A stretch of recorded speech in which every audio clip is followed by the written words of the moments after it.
नजर फिर से उधर ही पड़ती है जहां उसने रात में हिरनों के झुंड को देखा था।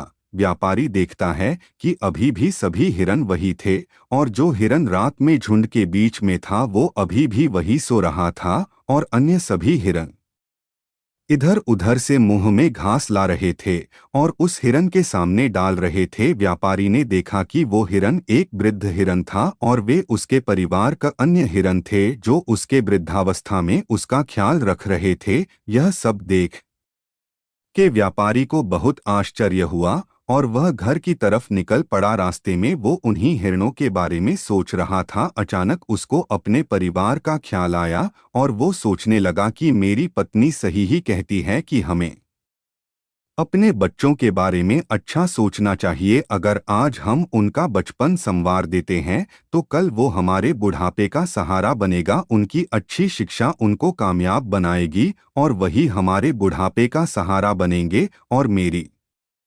पत्नी जो इतना कुछ करती है तब भी मैं उन पे हमेशा गुस्सा करता हूँ। मैं इंसान होकर भी अपने अपनों को दुखी कर रहा था। अब उसे अपनी गलतियों का एहसास होता है। आज जब व्यापारी घर पहुँचता है तो उसको खुश देख के उसकी पत्नी भी खुश हो जाती है और व्यापारी कहता है कि अब तुम्हें फिक्र करने की जरूरत नहीं है। अब तुम्हारी सहायता करने के लिए मैं किसी को काम पे रख रहा हूँ और बच्चों को भी अच्छे स्कूल में दाखिला दिलवा रहा हूँ।